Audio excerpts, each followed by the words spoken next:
Immovable and Dependable, a final project expanding on the philosophies and personal connections of composer-educator Peps Winchester to the Emote Project, education, and mental health advocacy. Hi, everyone. Welcome, and thank you for joining me on this little chat today as we go through some of my personal philosophies and experiences that inspire elements of the Emote Project. If you have just stumbled across this video, hi. My name is Peps. I am the composer of the Emote Project, and I am also an education major about to enter my student teaching in instrumental music education. Come to think of it, as you'll find out, I'm a lot of things. But to stay on topic, this means I have spent the last year on a deep dive into education classes in application and philosophy, as well as participating in practicum, where I go into schools, engage, observe, and teach, applying and further defining the skills I am already learning in my courses. While we are having a discussion here today, you will see some clips playing in the background depicting moments of either joy, beauty, value, peace, or creativity over the course of 1 week in my life. This is to come with a trigger warning because while you're seeing all this beauty behind you, some of the conversation that we're going to be having is on some pretty heavy subjects. And so, trigger warning for that in terms of suicide, mental health, and other sensitive topics around that area. I wanted to start the first half of this video off with a quote from Deborah Britzman's Practice Makes Practice to kind of kickstart our discussion. This quote comes from chapter 2 on page 46 and reads as follows.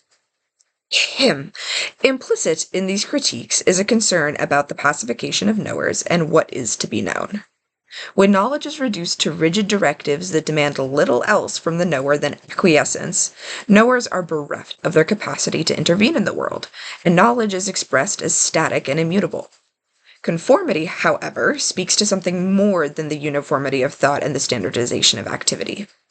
As a measure for being, conformity diminishes prospects of becoming something other than what has been previously established.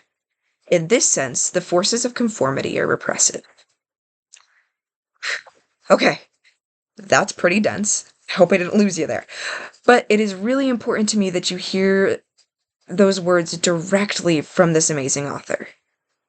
Her words and inflections directly reflect her experience as an author, her education, her vocabulary, and her inspirations. Just as I place those little pieces of myself as a composer and educator inside of the Emote Project. Another piece Britzman brings up is this concept of conformity, which I wish I was kidding. Just saying the word puts tension in my body. That spot right between the shoulder blades, and it kinda makes your heart rate rise a little when you bring it up. In my artist statement for the Emote Project, I bring up how Collier tries to emote the silent rage that neurodivergent persons can feel when coping with the lack of understanding for neurodivergency in the world. Yeah. How this feeling of needing to hide, conform, and mask is draining and emotionally damaging. How these people often are exhausted from the constant advocacy for their basic needs and respect. How I am often exhausted from constantly advocating for my basic needs and respect from others. For those who live with mental illness or those rising through multiple disabilities, those defending their identities and race, conformity kills. And I'm not just talking killing people's spirit or their joy, but actually inevitably killing them. But that's an entire lecture for another time. Instead of going too far into this, I would like to encourage you all to read a book. Or rather, 2 books. It's good reading, don't worry. The first book is called Crip Spacetime by Margaret Price. And it's on the access, failure, and accountability in academic life. And this quote in the book is by Ellen Samuels, and it comes from her book, Passing, Coming Out, and Other Magical Acts, which is such a phenomenal title. And this quote goes like this. Sometime soon, we are going to run out of Band-Aids, and we need to start thinking about structural solutions and the meaning of access on a whole different plane. It then goes on to a litany about what disabled academics know. But this book has been really important into my understanding of what I have experienced. During my school years, elementary, middle, and high school, I struggled with my socio-emotional development. I switched schools 11 times in elementary school, which led to a lot of things not being caught for me within the school system. My parents, who divorced when I was 7, were trying to cope with their own lives and economic issues, which left me needy in areas that they couldn't support. In middle school, I started to struggle with my mental health and making friends, as well as the very beginnings of my physical health issues.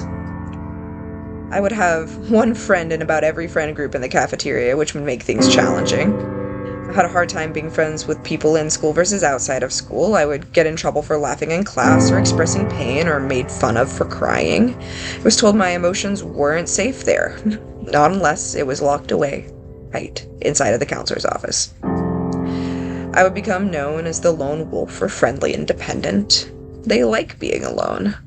Yeah, not necessarily true. What I was learning, though, was trying to feel less alone was making me feel even lonelier.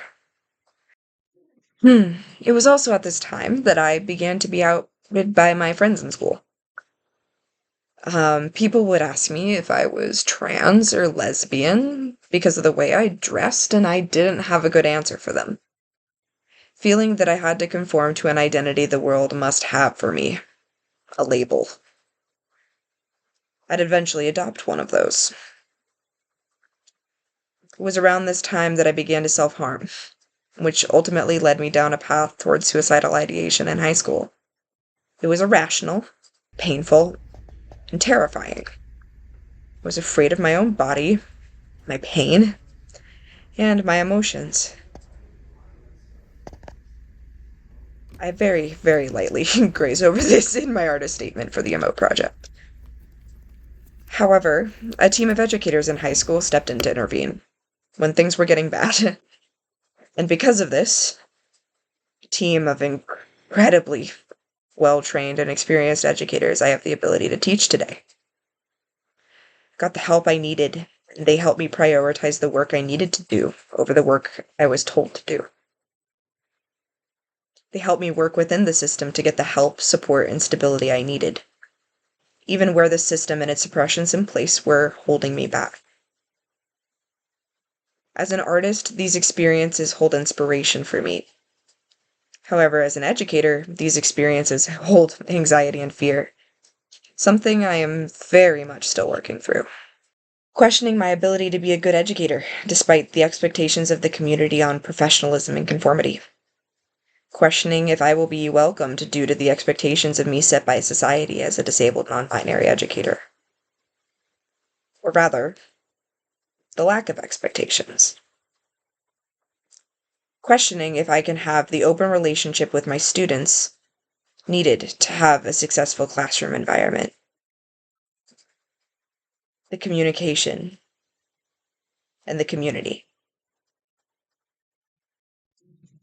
When my thoughts come racing, as they inevitably do, I now think back to this quote by Bell Hooks. I came to theory because I was hurting. A pain within me so intense I could not go on living. I came to theory desperate, wanting to comprehend, to grasp what was happening around and within me. Most importantly, I wanted to make the hurt go away. I saw in theory, then, a location for healing. This came out of Love's book from 2019. I now also recognize this is my superpower, and why as an educator. My ability to understand students in unique circumstances, the ability to adapt over conform, to meet the standard in new ways. I also recognize myself as a role model for students who are in similar situations, that there is a way to do this. It's not easy, and it's not fair, but it can be done, and we will still be ourselves when we come out the other side. I recognize myself as a first for many students. A new face, a new perspective. An educator who comes without expectations. As a survivor of trauma, I also have the unique ability to be calm in the face of huge storms. To be a rock when students need it most, but also with the proper work put in, I am able to carefully analyze and process things away from the situation. Often only then will I properly grieve and process the emotions associated. In university, I have been questioned on these things alongside relentlessly advocating for my place in the classroom, accommodation, and equitable education. I have learned to hold my ground, my will, and humility highly. That I can be loud in my own way by being immovable and defendable.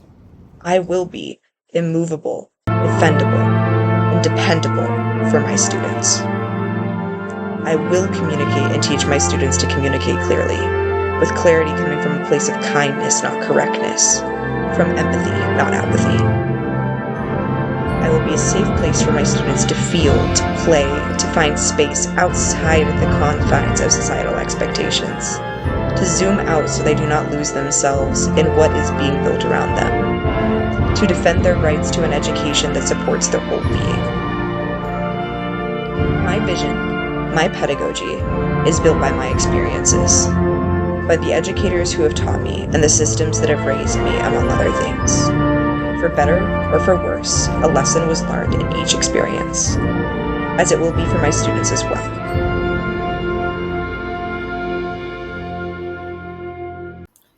Thank you for sticking around and listening to my story. As a student, an academic, a musician, a child, a teacher, a composer, and so much more. We are all so much more than one thing, and I will continue to complexize and seek understanding for my students. Thank you for listening to my aspirations for my students and my teaching, to create safe spaces where anyone can feel welcome to walk in the room, regardless of race, religion, orientation, identity, disability, or beliefs. Everyone deserves to feel safe in the classroom. To foster spaces for positive learning, stress, and growth. Change and growth is uncomfortable. When it is safe and supported, we call that learning. When it is not, we call that a number of things, none of which are good. Finally, to be an open door for student resources and a connection for my students and their communities. Speaking of resources, if you are interested in any of the resources or books mentioned in this video, they can be found in the description of this video, as well as a written transcript. Thank you again for listening.